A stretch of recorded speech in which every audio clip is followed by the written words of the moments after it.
Greetings from Central Virginia, Amherst County. I am Rebecca, and this is my third year in gardening.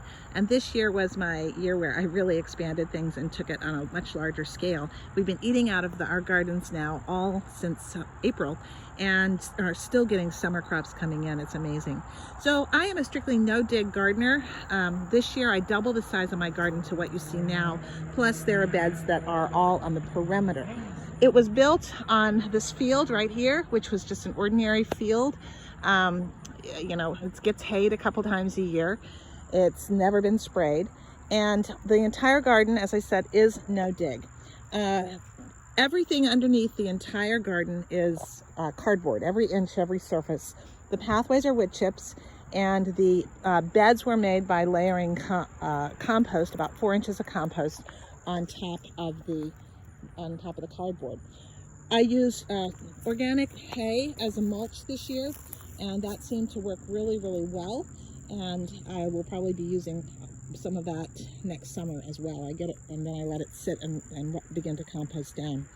The garden is still producing. It's sort of amazing that it's still producing. I still have, in spite of the fact that we've had frost, I still have lots of bees, pollinators, and flowers. I'll just show you one of my favorite things from this year, which was my squash tunnel and melon tunnel, which is made of cattle panels, which are easy to get around these parts. Even though it's all died off now, this is a Trombocino squash, and this was definitely the prize of the garden this year.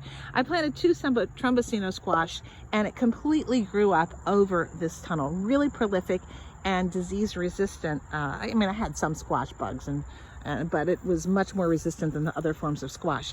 This thing can put a hurting on you if you bonk your head on it.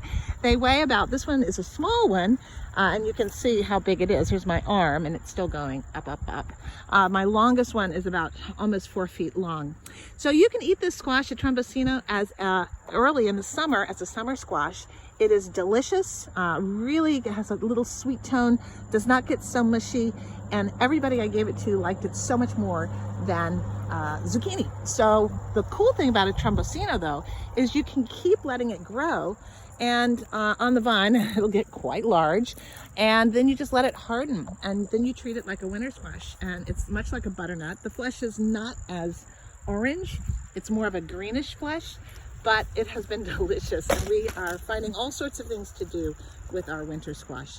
So I grow a lot vertically, as you can see. I mean, of course, the garden is on the end of its time now, but we still have some potatoes growing, and some peas, and some chard, and lima beans that are hanging in. So that's my garden. See you next time.